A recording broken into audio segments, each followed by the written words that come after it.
Hello friends, आज का हमारा वीडियो बहुत ही इम्पोर्टेंट मुद्दे पर है। अहम मुद्दा जो इस वक्त हम लोग जानते हैं कि एसआईआर 2026 के फॉर्म भरे जा रहे हैं और हम उम्मीद करते हैं कि लगभग सभी के घर में एसआईआर 2026 के फॉर्म पहुंच चुके होंगे। लेकिन इसके लिए हमें बहुत ही सावधानी पूर्वक ये फॉर्म भरना रहेगा। अगर हमने इसमें थोड़ी सी भी गलती की, थोड़ी भी हमने सावधानी नहीं बरती, तो हमें आगे चलकर बहुत ज्यादा बड़ी दिक्कत का सामना करना पड़ सकता है। इसलिए हमारी राय यह है कि आप अपने पड़ोस में, अपने घर के जो भी पढ़े लिखे उनसे ही फॉर्म भरवाएं। खुद ये फॉर्म भरकर भरने की गलती ना करें, ताकि गलती कर देंगे तो फिर बहुत बड़ी दिक्कत हो सकती है। इसलिए मैं आपको शुरू से लेकर के आखिर तक के तरीके से फॉर्म ये भरा जाएगा गणना प्रपत्र, मैं उसके बारे में डिटेल में बताऊंगा और मैं अपना फॉर्म खुद आपको भरकर दिखाऊंगा।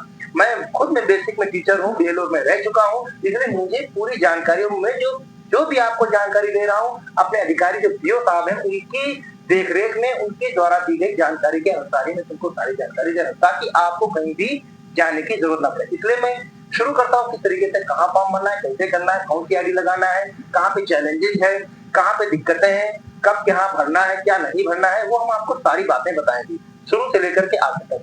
इसलिए मैं आपको सबसे पहले गणना प्रपत्र दिखाता हूँ। चलिए मैं दिखाता हूँ आपको, शुरू करते हैं। तो दोस्तों ये देखिए मेरा अपना खुद का गणना प्रपत्र फॉर्म है। इसमें देखिए मेरा इकबाल हुसैन नाम लिखा हुआ है और ये मेरा ईपिक नंबर है, क्रम संख्या। ठीक है, अब इसमें सबसे पहले हमें क्या करना है, इस पूरे फॉर्म को आपने देखा होगा, आपने जो आपको मिला होगा उसको, इस पूरे गणना प्रपत्र फॉर्म को 3 भागों में डिवाइड किया है। एक नंबर ये है, दूसरा नंबर ये है और तीसरा नंबर ये है। मैं आपको दिखाता हूँ। अभी मैं फॉर्म भरना भी आपको सिखाऊंगा किस तरीके से फॉर्म भरा। देखिए ये है 1 नंबर, 2 नंबर और ये 3 नंबर। ये 3 भागों में इसको डिवाइड किया गया है।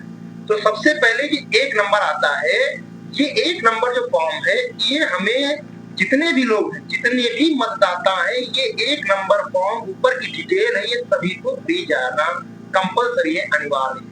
देखिए सबसे ऊपर यहाँ आप देख सकते हैं जन्म तिथि है, फिर आधार संख्या है, मोबाइल नंबर है, अभिभावक का है, उसका अगर ईपिक नंबर, ये सब यहाँ पर डिटेल में इधर भरा जाएगा। ठीक है, अब ये आता है दूसरा नंबर। ये एक दूसरा कॉलम है यहाँ पे, तीसरा कॉलम यहाँ पे। यहाँ किसका भरा जाएगा और यहाँ किसका भरा, ये भी मैं बताता हूँ।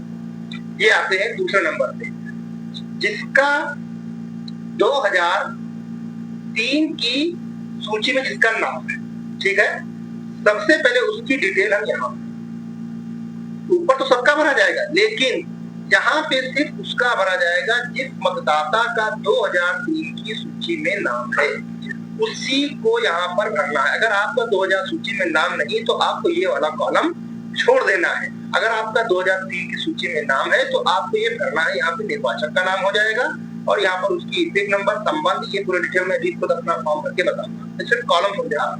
उसके बाद जो तीसरा आता है फॉर्म, फॉर एग्जाम्पल आपको ये ऊपर तो भरना ही है, सभी को मैंने बताया, लेकिन 2003 की सूची में आपका नाम नहीं है तो आपको ये कॉलम क्या करना है, नहीं भरना है। ठीक है, बहुत ही ध्यान से दिमाग में बात बनाए कि अगर 2003 की सूची में आपका नाम नहीं है तो यहाँ पर आपको नहीं भरना है, बल्कि ये वाला बॉक्स आपको भरना है कि आपके माता और पिता में से कोई भी एक की सूचना आपको देनी है। जो आपकी 2003 की सूची उसी के अनुसार आपको देना है।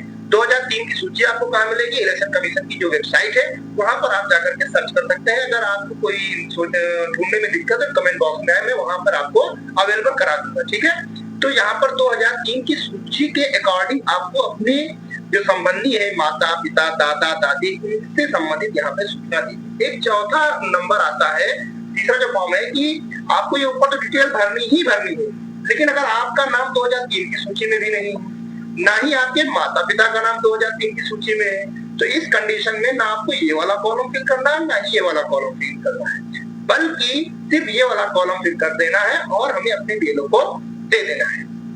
ये तो हो गए 3-4 कैटेगरी, किस तरीके से भरना। अब मैं आपको अपना फॉर्म खुद भर करके दिखाता हूँ। ठीक है, सभी लोग देखते रहिए, बिल्कुल इत्मीनान से, कायदे से, गौर से देखेंगे, ताकि आप अपने फॉर्म भरते समय कोई भी मिस्टेक ना करें।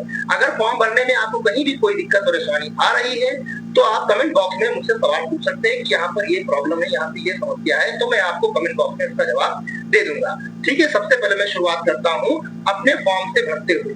ये देखिए मेरा फॉर्म है, ये देखिए मेरा फॉर्म है, मैंने इस फॉर्म को जो है भर लिया है। मैं आपको दिखाता हूँ कि मैं एक एक करके भरता। हाँ तो फ्रेंड्स, हमने देखिए अपना फॉर्म जो है मैंने भर लिया है, गणना प्रपत्र जो था हमारा हमने उसको भर दिया है। सबसे पहले यहाँ पे आप देखेंगे कि जन्मतिथि है, जन्मतिथि यहाँ पे हमको भरना है। उसके बाद नीचे आधार संख्या है, तो आधार संख्या हमको फिल कर देना है, ठीक है। उसके नीचे मोबाइल नंबर है, मोबाइल नंबर हमको यहाँ फिल कर देना है। फिर पिता अभिभावक का नाम वो हमने फिल कर दिया है। फिर नीचे इपिक संख्या यदि उपलब्ध हो, अगर आपके पास है उस वक्त लिख दीजिए, अगर नहीं उपलब्ध है तो उसको कॉलम को छोड़ देना है। उसके नीचे माता का नाम वो लिख देना है, उनकी इपिक संख्या अगर उपलब्ध है तो वो लिख देना है, ठीक है। उसके बाद पत्नी का नाम और उनका इपिक संख्या ये सब लिख देना है। ये तो आपका फर्स्ट पार्ट जो है ये सभी मतदाता को अनिवार्य रूप से भरना कंपलसरी है, ठीक है। ये सभी को भरना है और यहाँ पर अपना एक फोटो लगाना है, ठीक। उसके बाद अब आते हैं ये नीचे लेफ्ट साइड में जो दूसरा पार्ट है, इसमें हम पिछले एसआईआर यानी 2003 की जो मतदाता सूची थी, मतदाता सूची का जो विवरण है हमें उसको भरना है। ये देखिए मैंने अपना नाम यहाँ पर भर दिया है, इकबाल हुसैन। उसके नीचे यदि इपिक, अब आपको ये ध्यान होना चाहिए कि अब इस समय तो मेरा इपिक संख्या उपलब्ध है, बट जो 2003 की सूची हमारे पास ये मौजूद है उस समय हमारा जो है इपिक संख्या उपलब्ध नहीं थी। देखिए मेरा नाम लिखा है इकबाल हुसैन, उसके सामने हमारे यहाँ पे इपिक संख्या उपलब्ध नहीं है। तो हमें क्या करना है कि ये वाला जो है इपिक संख्या हमें उस वक्त छोड़ देना। हालांकि इस वक्त हमें तो इपिक संख्या ये उपलब्ध है, बट 2003 की जो हमारी एसआईआर थी, 2003 की जो सूची थी उसमें उस वक्त उपलब्ध नहीं थी, तो हमें इस कॉलम को छोड़ देना है। फिर नीचे संबंधी क्या नाम, तो क्या संबंध है, पिता हमारे हैं, जिला सीतापुर, राज्य का नाम उत्तर प्रदेश। हाँ, विधानसभा कौन सी क्षेत्र संख्या लगती है, तो हमारा विधानसभा कौन सा लगता है ये आप देख सकते हैं यहाँ पर, महमूदाबाद, विधानसभा महमूदाबाद लगता है। और नीचे जब आएंगे आप यहाँ पर देखिए विधानसभा निर्वाचन क्षेत्र की संख्या, भाग संख्या, क्रम संख्या, ये भी आपको 2003 की जो वोटर लिस्ट है आपको यहाँ पे मिलेगी। ये देखिए सबसे ऊपर आप देखेंगे कि विधानसभा क्षेत्र की संख्या है 60 और जो राइट हैंड पे आपको मिल जाएगा भाग संख्या है, भाग संख्या कितनी है 104। और मतदाता का क्रमांक यानी मेरा क्रमांक आप देख सकते हैं यहाँ पर इकबाल हुसैन, ये देखिए 767, ये मतदाता का क्रमांक यानी मेरा क्रमांक। तो यही तीनों डिटेल आपको यहाँ पर फिल कर देंगे। यहाँ पर निर्वाचन क्षेत्र 60 हो गई, भाग संख्या 104 हो गया और 767 हो गए। ये हमने अपनी डिटेल भर दी क्योंकि मेरा 2003 की एसआईआर सूची, मेरा मतदाता सूची में मेरा नाम था, तो हमें ये फॉर्म कॉलम फिल करना है, 2 नंबर ये कॉलम फिल करना है। अब ये तीसरा कॉलम हमें नहीं फिल करना है क्योंकि 2003 की सूची में मेरा नाम था, इस वजह से मुझे इस कॉलम को छोड़ देना है। फॉर एग्जाम्पल आपका 2003 की सूची में नाम नहीं है, उस कंडीशन में आप क्या करेंगे कि उस कंडीशन में आपको यहाँ पर कुछ नहीं भरना है, इसको नील छोड़ देना है। फिर यहाँ पर आप फॉर्म भरेंगे आपके पिता का या माता का, जो भी आपके संबंधी हैं उनकी डिटेल हम यहाँ पर भरेंगे, ठीक है। यानी कि आपके पिता का 2003 की सूची में नाम दिया है या आपकी माता का नाम 2003 की सूची में दिया है या आपके दादा का नाम या आपकी दादी का नाम, इस तरीके से उनकी डिटेल भी हम 2003 की मतदाता सूची के अनुसार ही भरेंगे।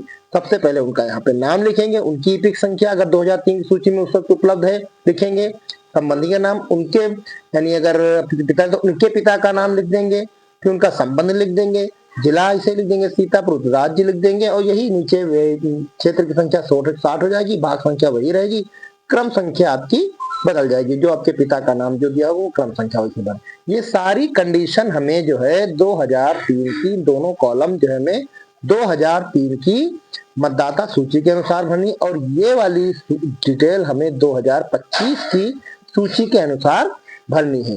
यहाँ पर नीचे हम आ जाएंगे, अपने हस्ताक्षर कर देंगे। अगर मतदाता मौजूद है, अगर हम मौजूद हैं यहाँ पे तो हमने खुद अपने हस्ताक्षर कर दिए, लेकिन मिसाल के तौर पर आपके बड़े भाई सऊदी में है या कहीं बाहर है तो उनकी जगह पे आप साइन कर देंगे। यहाँ पे लिखा है परिवार सदस्य के हस्ताक्षर, यानी ये मतदाता करे या किसी अन्य परिवार के सदस्य के हस्ताक्षर कर दे, कोई जरूरी नहीं कि उसका होना कंपलसरी नहीं है। इस तरीके से हम पूरा फॉर्म फिल करके अपने बीएलओ को हम दे देंगे, ठीक है। उसके बाद हमें क्या करना है मैं आपको बताता हूँ कि कौन सी आईडी इसमें लगना है। देखिए इसमें आपने देखा होगा कि आपको जो फॉर्म मिले हैं इसमें पूरा डिटेल आपको दिखाया गया है। इसको भी 3 भागों में डिवाइड किया गया है कि जिसका जन्म 1/7/87 से पहले हुआ उसको क्या देना है, ये आप पीछे पढ़ सकते हैं, पूरा इंस्ट्रक्शन आपको दिए गए हैं। ठीक है। और यहाँ पे 11-12 जो आईडी प्रूफ थी वो भी देगी, लेकिन अभी आपको गणना प्रपत्र के साथ में कोई भी आईडी अटैच नहीं करनी है। ये आप कान खोलकर सुन लीजिए, दिमाग लगा कि अभी आपको कोई भी आईडी नहीं देनी है। आपका बीएलओ आपसे जब आईडी मांग करेगा तभी आपको आईडी देना। फिलहाल आपको सिर्फ अपना ये गणना प्रपत्र फॉर्म भर कर देना है और वो आपका फॉर्म अपने बीएलओ ऐप से ऑनलाइन वेरीफाई करेगा, भर देगा।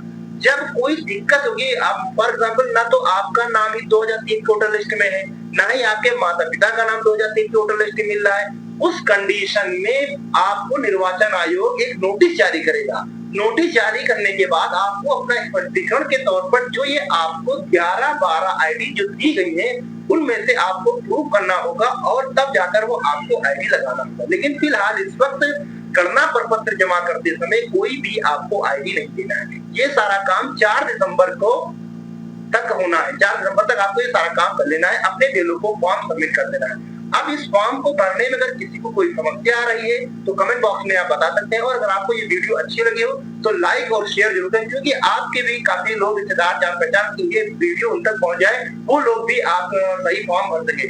और इसलिए मैं, अगर आपको वीडियो अच्छी लगी तो इसलिए आप लोग लाइक और शेयर जरूर करें और कमेंट जरूर करें।